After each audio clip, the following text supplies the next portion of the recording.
விஜயபுரி என்ற நாட்டை விவேகவர்மன் என்ற அரசன் ஆண்டு வந்தான்.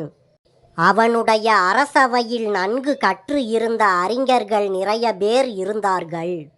அந்த அரசன் ஒரு நாள் தன் அரசவையில் இருந்த அறிஞர்களை பார்த்து, அறிஞர் பெருமக்களே, நம் வாழ்க்கையில் மிகவும் மதிப்பு வாய்ந்த பொருள் எது என்று கேட்டான்.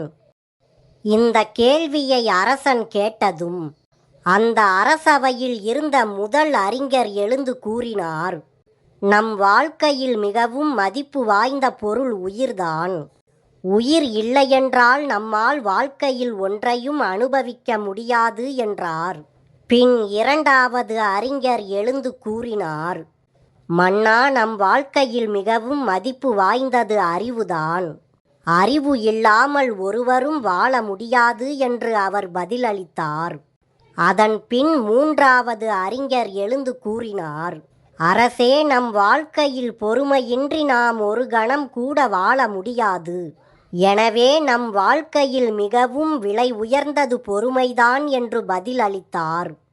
அதற்கடுத்து நான்காவது அறிஞர், அரசே, நம் பூமிக்கு வேண்டிய ஆற்றல் சூரியனிடம் இருந்துதான் கிடைக்கிறது. சூரியன் இல்லையென்றால் பூமியில் உயிர்கள் கிடையாது. எனவே சூரியன்தான் உயர்ந்தது என்றார்.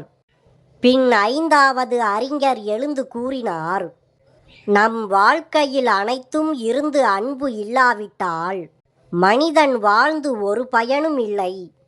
எனவே அன்புதான் மிக மதிப்பு வாய்ந்தது என்றார் அவர். இறுதியாக ஒரு அறிஞர் எழுந்து கூறினார், அரசே, இந்த உலகத்தில் காலம்தான் அனைத்தையும் விட மிக மிக மதிப்பு வாய்ந்த பொருள். நமக்கு காலம் இல்லையானால் உயிர் இருந்து என்ன பயன்? அறிவை பயன்படுத்த நமக்கு நேரம் ஏது? பொறுமையாக இருக்க ஏது அவகாசம்? சூரியனை பயன்படுத்த ஏது காலம்? அன்பு காட்ட ஏது வாய்ப்பு? எனவே இந்த உலகிலேயே மிகவும் மதிப்பு வாய்ந்த பொருள் காலம்தான். ஆகவே காலத்தை வீணாக்காமல் நம்முடைய ஆக்க பணிகளுக்கு எந்தெந்த வகையிலெல்லாம் காலத்தை பயன்படுத்தி கொள்ள முடியுமோ அந்தந்த வகையிலெல்லாம் நாம் காலத்தை பயன்படுத்தி கொள்ள வேண்டும் என்றார். இதையெல்லாம் கேட்ட அரசர் இறுதியாக அந்த அறிஞர் கூறிய கருத்துதான் சிறந்தது என்று பாராட்டி அந்த கருத்தை ஏற்றுக்கொண்டார். மிகவும் அழகாக விளக்கிய அந்த ஆறாவது அறிஞருக்கு அவர் மனம் விரும்பும் வகையில் எண்ணற்ற பரிசுகளை கொடுத்து பாராட்டினார் அரசர். அது மட்டுமல்லாமல் அவரை தனது அமைச்சராக நியமித்து கௌரவப்படுத்தினார்.